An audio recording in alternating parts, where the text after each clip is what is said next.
Hello, and welcome to Rallying the Forge. I'm your host, Sol. Hello, and welcome to another episode of Rallying the Forge. This is Solimer, and in this video today, we are going to be going through the Collection Manager, but a more advanced look at it, more in depth with the advanced features that it offers users. A lot of people may not even realize they're there, or if they do, they don't know how to use them. I don't know how to use all of them technically, but we're going to go through it and we will figure it out together. In this video, on my video link, I will also have links to the Collection Manager Hub, which you can see on the screen here. This always has the latest version of the Collection Manager. It'll link you to that, and then you can watch my original video on the Collection Manager to figure out how to make your own copy and get set up with that. I'm not going to go through any of the changes on here or whatnot. You can always read them at your leisure. So let's get to here. So a lot of the advanced features are going to be on the SolForge Fusion menu button here. Obviously, you have pull collection, pull fused decks, and then we have advanced search, visible categories. You can generate sealed sets, pull up tournament roster information. You can update custom categories and update ad hoc deck browser. So I'm going to start with ad hoc deck browser because it's going to be probably the quickest section. So there's two sheets. I don't know if they're hidden at the start when you save the Collection Manager or not, but they're there. If they're hidden, you can hit this button over here and it'll show you all of the sheets that are there. I've hidden some, or they come hidden depending on what they are. So I need to unlock a few other pages. I may not be able to use those ones. We'll see how that goes there. So ad hoc deck browser and ad hoc decks. So I think, I can't speak for certain. You'd have to ask the creators of it, Namrog and ML Van B. The ad hoc decks, you can add a deck ID to this sheet here. So I've added two. One is from Magic Eden here, where you can look at decks. You can get their deck ID, and then I use like Google Lens to copy that link, and that's how you can look up decks. It's a horrible website to try and find decks on, but we're not going to dig into that. That could be another video when we talk about the SolForge Fusion deck browser website. But you take that link, if I can find the right tab here, paste it in. I've got another deck link, just a random deck link that I had from something, and then you'll hit the update ad hoc deck browser, and it's going to bring the decks into this tab, and it's going to list them just like it would in the Collection Manager tab for all your decks. So it's going to bring in all that information. I hit the wrong one there. So you can see it. So if you had a whole list and you're able to just copy and paste the IDs, then you'd have a whole list populated. So that shows you pretty much all the information for those decks. So that's, I don't know what its original purpose was intended for. I don't know what it's currently used for. If there's a way for people to pull just the deck IDs out to be able to paste in and get a quick list going. Not positive on that. But that's what you can do with it. That's how you use it. As far as what it was intended for or what it's capable of doing, if there's additional features, I'm not aware of them. I don't know of them. So we'll move past that one for now.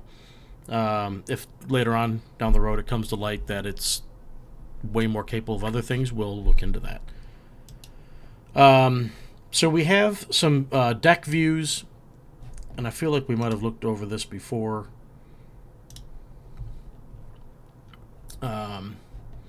So you can pick one of your decks that's in the Collection Manager tab, and it's going to show the breakdown of how it gets its scores in categories, what cards give points in different things. I've got some special custom categories, so it might have some categories you don't even know what it's talking about, but that's okay. You have a total score down here, and then it's got a score: tribal, minion, spell, exalt, all these different categories. And you're like, well, how does it come up with that stuff? Well, there's a scoring tab here that has the scores, or their weight or value perhaps, that's predefined, that can be changed, modified at each user's own discretion. So it comes in with values that's predetermined by ML Vanby and Namrog, however they determine that, and then you can modify these numbers to change their value. And I don't know on the deck view if it's just giving a score. I feel like it's basing it off that sheet there. So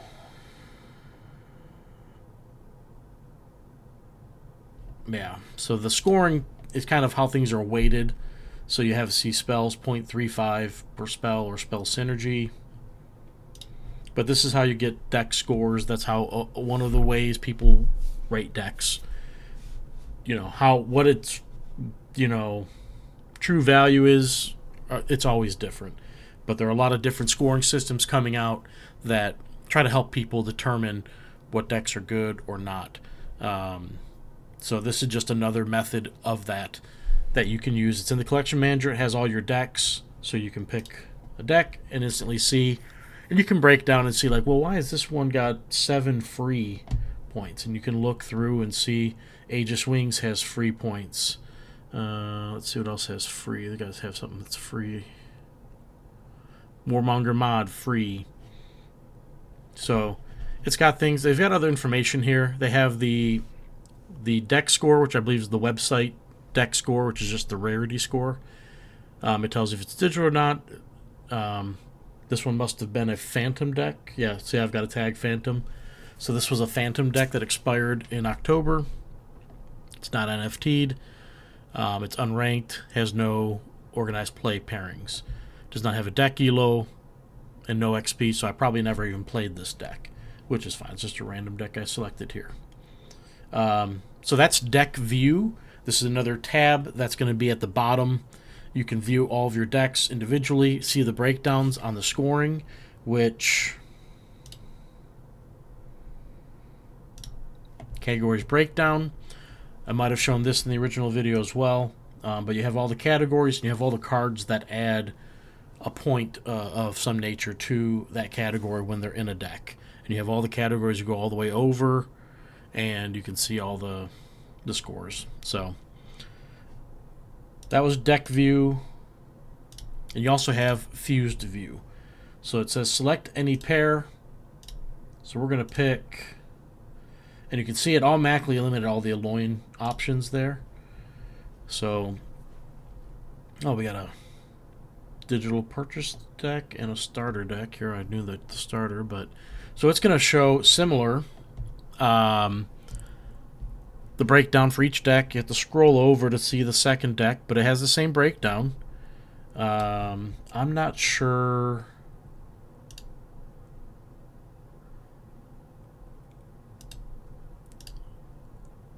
if I change. I'm guessing it takes the first deck is the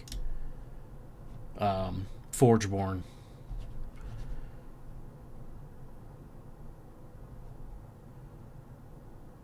So, and then you have your break. They have the combined scores again for the entire fused deck. So, another way to score your deck based on these categories. And you can go to scoring and change the weights of things. If you value, say, mages above all else, you can make them higher than a 1. You can make them a 2 if you want. You can do that. But these are the scores, the breakdowns based on the scoring and the card database, how that's broken down. So you can see fused decks. Again, just another page that shows you info about the decks. You can see one of these. I've got some ELO rating, some XP, so I've used it occasionally. No OP pairings though. But that's the fused view. I don't feel so far any of these three sections are that big that really need to be expounded upon. But I'm just trying to get through these tabs that we have here. Some of these tabs are my own, so we don't have to worry about them. Find Forgeborn. This one is an interesting one. So this one seems to be confusing for people to an extent. But you're going to pick a non-Forgeborn deck. You have a deck, but you don't like its Forgeborn. So you're like, this deck, I don't like the Forgeborn for it. So you pick that. It's updating. It's slow. It can be a little slow, or it could just be because my collection is large. But it's going to go through, and then it's going to rank the decks. And it's going to. So this one deck is an Alolan deck. I don't want to use whatever it has for its Forgeborn. I want to find a deck that I can use their Forgeborn to pair with this deck. And it suggests, based on this score, this Necrium deck right here. Right behind it is the one right below it. Excuse me. And so on. You can see the top Utera, top Tempest. Again, it's not a perfect system. It's just another way to rank decks, to score decks, to try to find a good pairing. It's there to help you.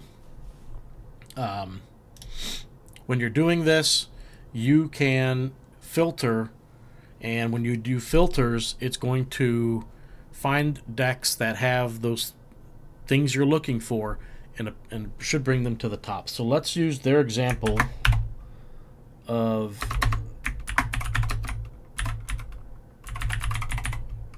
C4 Army Commander and see if it changes anything.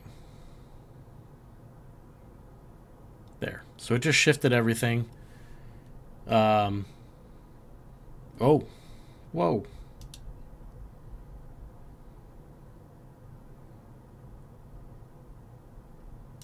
So it only gave me 4. So it shouldn't have any other factions because this ability is limited to Necrium. So this deck does have Army Commander, Cycle 4. So do I only have 3 decks with it maybe? Or maybe it's only recommending these 3, I don't know. But you can filter by certain things. This one's very specific, I guess. I thought I had more than just 3 decks with that. Or maybe it's just recommending these 3, I don't know. But you can do, it tells you, if you read here, it tells you how you can do filter for specific types of cards. Forged creatures, you have to put a plus between their modifier and the base creature name. Other creatures that are not forged creatures, you just put the whole name without the plus sign in between them. You'd still have a space though. So let's change this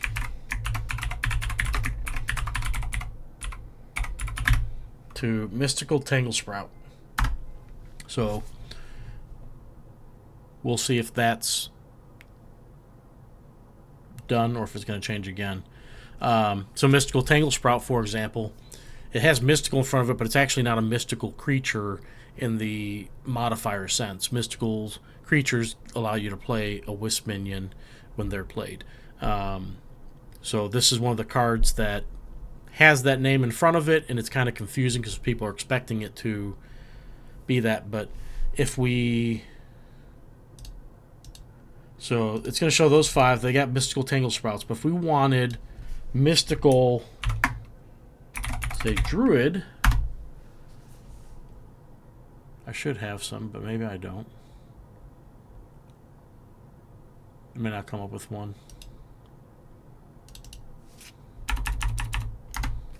So if we just go want mystical creatures, we can just do mystical plus. But if it was like a mystical druid in particular, you'd have to have the plus in there. I thought I had at least one, but maybe I don't have any, or maybe I'm on the wrong account. Oh, I'm on my son's account, so he probably doesn't have one. I probably have it on mine. That's okay. So this is some of what you can do with the Find Forgeborn feature. You can add filters in, find a pair for a deck where you don't want to use the Forgeborn abilities, or you don't like them, whatever it might be. So it talks down here about you can do, and I think I've got it hidden, so I'll open it. This weights sheet, you can change the weights.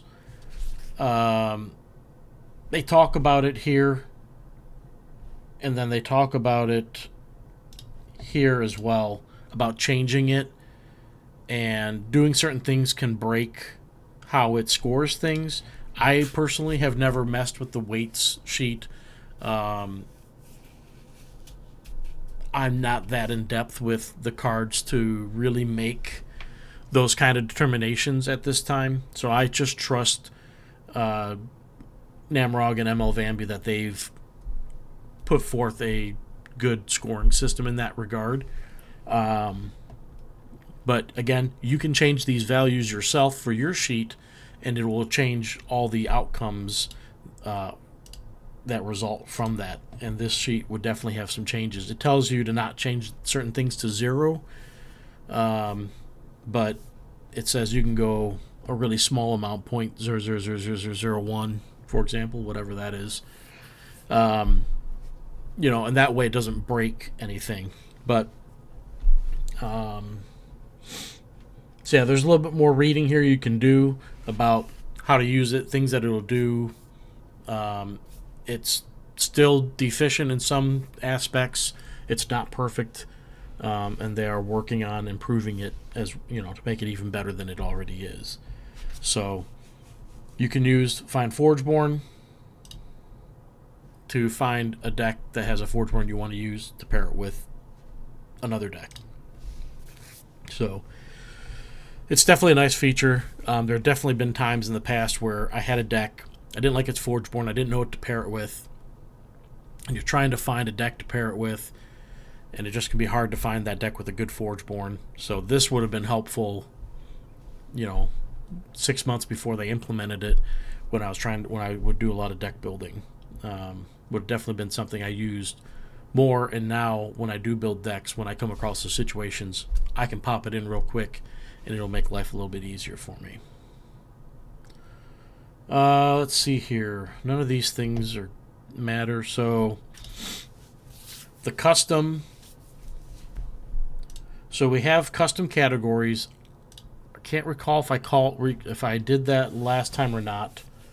So I'm not gonna do it because I don't want to screw up the sheet. I was doing some testing with some stuff, but so I basically had made custom categories in the past, and I just ranked. I put cards in here. You can see their names, their scores, and I gave them a weight that I thought was appropriate for what I was looking for, and then I would use the update custom categories feature. You do that, and it's going to import any time you fill out one of these columns. It's going to import that with the title into the sheet, and it'll show up on the collection manager. It's not going to show up here. It's not, because I deleted it out. I was trying to figure out how to remove them. When you add them, currently it will break the Find Forgeborn feature. Should warn you on that. So if you want to use the Find Forgeborn feature, do not update custom categories right now. It will break it. There are ways to fix it, and I can go through that a little bit, but I'm not going to go too in depth. Hopefully it'll be fixed in a future edition. But basically, I had these categories, and then it would just, on the collection manager, it'd be a new category with that name, and it had all the scores based on what I put in there. And that way, what I was doing was looking for a rallying type deck, cards that would fit well with what I was looking to do with it. I had a Necrium control category for something I was looking to do, and then I had a category for infinite cards that can let you go infinite with certain things, certain combinations. and I was looking to see if I had anything that was strong enough that I'd want to potentially put together. So I used it in that manner. You can use it how you want. If there's a category here that you want to make different than how they have it, you're able to do that, though, with the custom fields. You put them in these 3 slots. I don't know if it can be expanded beyond 3 or not. I'm not positive on that. What you can do is they have these categories here at the top. I renamed 2 of them for something else I was doing, but I was breaking things. But they have like spicy, annoying, fun, cool, or something like that. And they have scores. No, not there. Maybe it's here. Probably not. It's probably on this sheet. Here. So they have scores. They're hidden on the sheet. But they have scores pre-built in for these categories based on what they thought. I think they asked the community to give some input, and they came up with a scoring system for these 4 categories that they put in. I was trying to repurpose them here, but nonetheless, yeah. So you can add to these categories. You can offset what they've put in. You just have to expand the columns there to see the hidden stuff. So you can make your own fields, though, but it will break the Find Forgeborn feature. Oops, what I just hit. So I do not recommend updating custom categories at this time if you're going to use that feature. If you're not going to use the Find Forgeborn feature, feel free to add the custom categories. And then down here on the tabs, the last thing I'll cover on the tabs, I think, I already touched on scoring. That's how they're going to be weighted in certain scoring capacities. They have this sheet, card database, basically has every forged creature broken up by their modifier base creature. They have the non-forged creatures. They have every spell, everything. Forgeborn abilities, everything. They have a bunch of different information here that's utilized for whatever. It tells you everything on the cards that they do. So if you're looking for a card, you can get some information there. But they have all the categories, and then it has their scores based on what they score in those fields. And then you go to the end, and you're going to see I've deleted some of the categories. So it would have the 4 purple categories that you would see in the custom that they have built in. And then if you had any custom categories, they would also show up here. This is where you would have to delete them from, along with deleting them in the custom section, blanking this, and then also deleting them here at the end to get it to remove it from the collection manager. So if you don't know what I'm talking about at all, or have no clue what I'm talking about, I don't recommend doing this. Don't mess with it.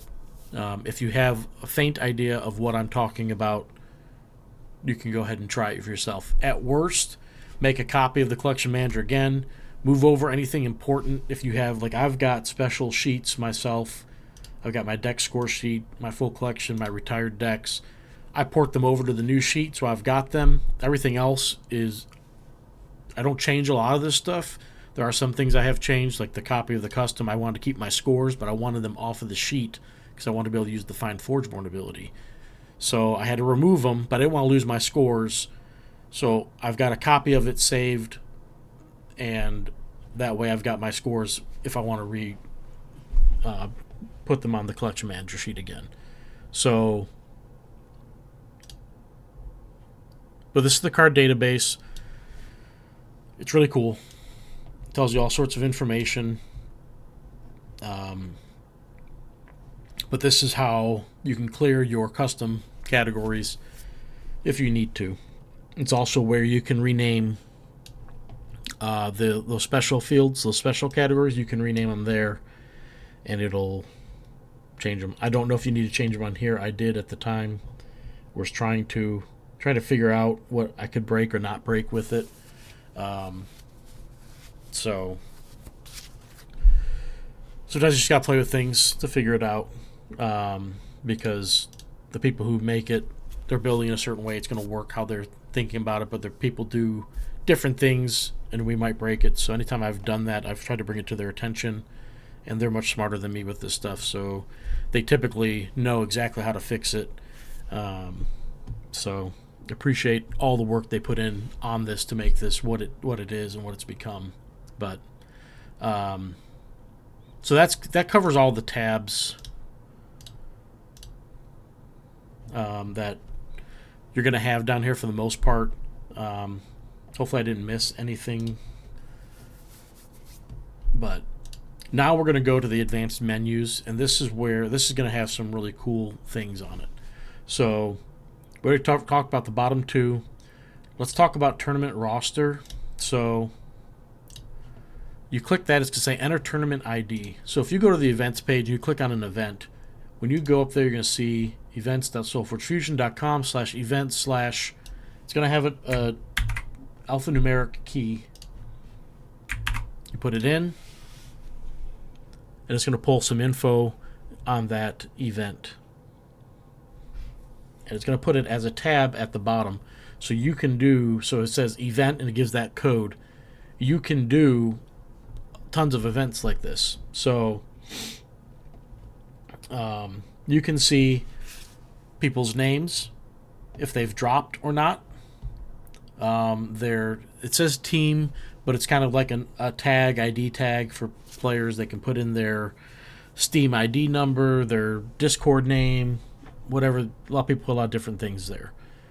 It's going to show you if they have submitted decks. In this current event, it's the Winter Solstice Random Deck League. People did not submit decks, so it's all random, except for Justin Gary and I submitted decks just for fun. So you can see their fused. It gives you the link. It's got the individual deck links for each half of the deck. You can see what it's ranked as, if it's a gold, silver, bronze, or unranked deck. It's got the Forgeborn abilities, the cards. So you'd be able to see everyone's information in that regard. Do with it what you will, but it is there. It is an option to, get some additional information. I've used it many times to try to, just for some statistical purposes, and some various articles I submitted to Stoneblade for some sealed event stuff back in June and July of this past year. So I would take the data from various events to determine, what types of decks were people playing more often than others or whatnot. So it was just, but it gives you a little bit of information. Like I said, take from it what you will, and that's all it does. But you can pull that for every event. You don't have to have necessarily participated in it. You just have to search for it to get the key. So then the next menu up from that is generate sealed sets.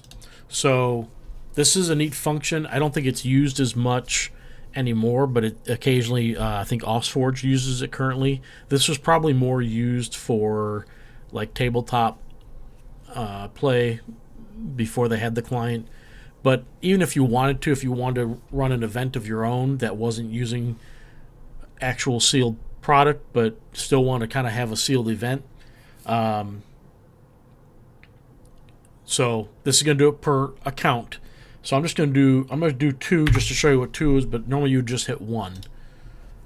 Because you just need 1 sealed set out of all your decks, right? So this is, out of all the decks I have, it gave me 2 random sets of decks. And you can hover over and open the link to the deck.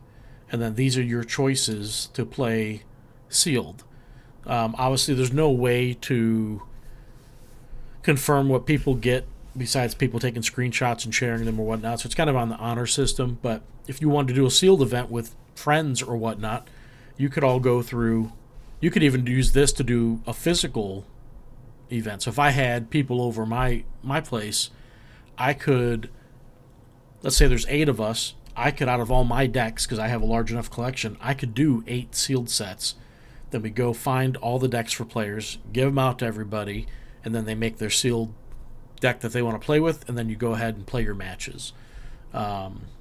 So that's what it can be used for, though. It can be used on the client, online, if you prepare it, and then again, that's on the honor system, unless you do screenshots and then or open a link, and that's, you know, a little bit extra work there, but it's possible. It's a neat feature, but it is there if people want it. It takes from your entire collection, so it's kind of fun. I definitely like the idea of that for physical play, being able to do 8, 16, whatever, how many people you have. If you go to a gaming store and you got a whole bunch of people, then you got all your decks there, and going to try and teach people how to play the game. You can really do a lot with that.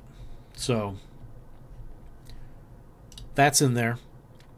Visible categories. So, and I don't know how slow this is going to be, but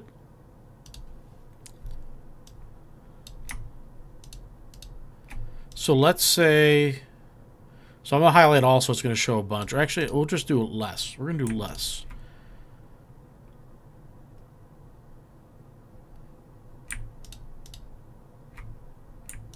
Maybe this is all we want. We want dinosaur spells and healing stuff. So you hit apply changes, and then it's going to have the categories.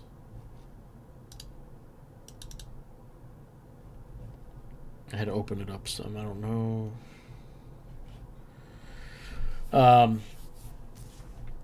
So it shows the categories that you selected here, and you can filter and sort, do different things with that. Obviously, you probably want more than just these 6 categories I selected, but you choose from what's there. If you don't want to see something, maybe you don't want any robots, you don't care about robots, you don't have to show it. You can have it removed off the list. And then this is supposed to be temporary, but it does not reset it. So all you have to do is hit the undo button, and it'll go back to what it was before. It's supposed to do that, and maybe if you hit the X button on it instead,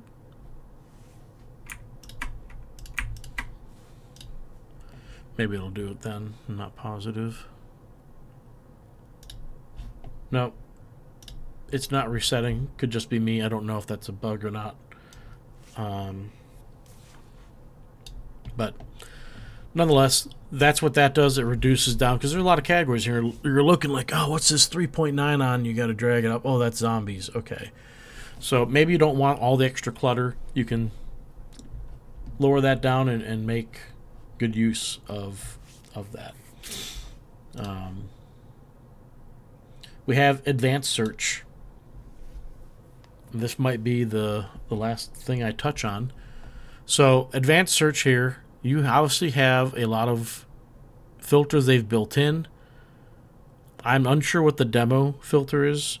I don't know if that's meant to be like Kickstarter, or if there's, I know there was a demo box, but I didn't think there was any different cards in it, or maybe it's the starter decks or something. I'm not positive. So that's what it could be, though. It could be the starter set, because it is deck number 9, set number 99 or something. So then, but it's got all these filters, and then you got these thresholds for everything. And let's just say we're looking for dinosaurs, dino synergy, and some spell synergy stuff. You hit apply, and wow, that's pretty a low number. It's my son's account, so he does have less stuff than I do. So so it's going to bring up the decks. It's going to hide all the other ones. It's going to bring up the decks that fit the scoring filters. So maybe I'm like, that's just too much. Maybe I want some free play. And it got rid of the other one. That's hilarious.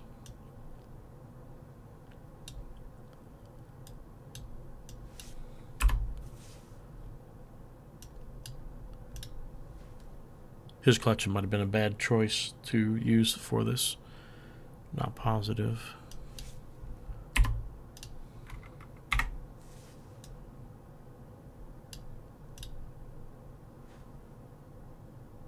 So I changed it to 2 beast, left the free in there, and it gave me some results back. So you can see how it keeps changing. Based on the numbers you put are going to be the scores you see in the fields of the ones you chose. So it's got to meet that minimum. Anything higher will still be shown. So I went with low numbers because his account is limited with how many decks he has. But yeah, so you have all your categories. They're all right down here as well. You can put all the stats in if you're looking for specific types with multiple higher numbers. You can do that. You can also put cards, card parts, tags. If I wanted to go...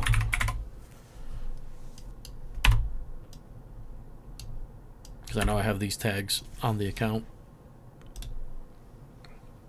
Let's see if it does. So it brings up all the decks with the tags. So if you tag your decks, you can also use this for additional stuff. So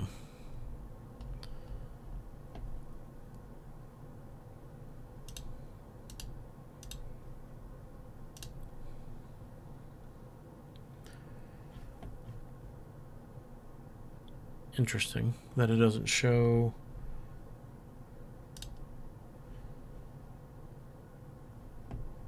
I'm sure he's got expired decks on here, but anyhow, so that's the advanced search. It's going to filter down your decks based on what you put in for the thresholds for what you're looking for. If you're looking for particular cards or multiples. So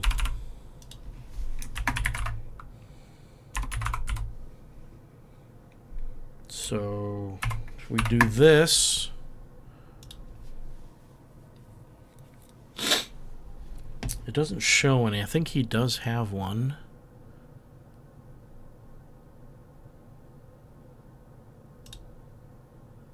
Don't know if there needs to be a space there. We'll try that.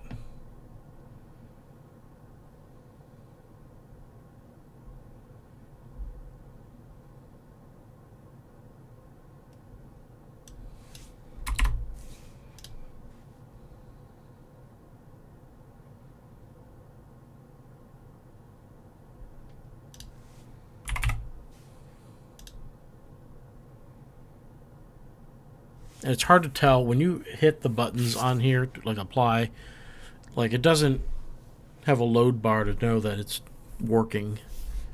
So you just have to assume. So I wonder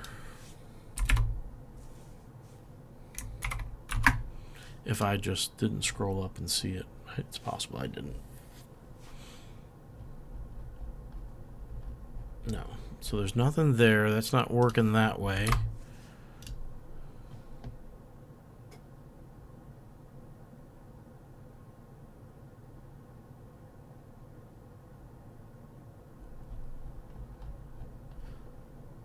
Okay.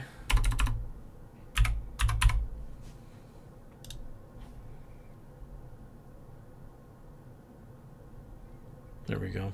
So we have 3 decks with shambling. Not sure how this n plus copies works.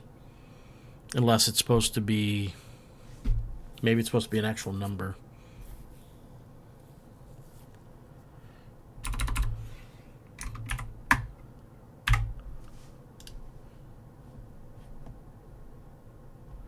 Okay, so that's how that works. So the n is supposed to be a number. They should probably add a little note there. I guess it makes sense when you're smarter than me. But so for example, this deck does have 2 shamblers in it of some nature. So I just did the shamble without the ER for shambler or shambling because it changes at that point. but did exclamation point 2 for 2 copies of that phrase, and it brings it up. So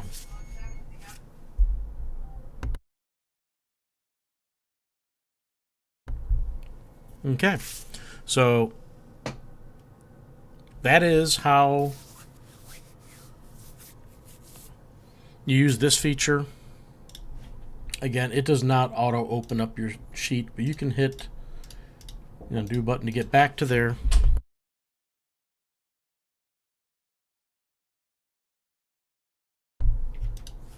Hit undo enough times and it'll be there. So, all right. So that's the kind of crash course on the advanced version of the Collection Manager. I'll have a link to it in the video description, and hopefully this helped you or helps people get more out of it. I also recommend reviewing the original video if you've never used it before to get set up with it. And then you come back to this video at a later time to get more use out of it. So, all right, thank you. I appreciate your time. I hope everyone has had a happy holiday season, and Merry Christmas and Happy New Year, all that good stuff.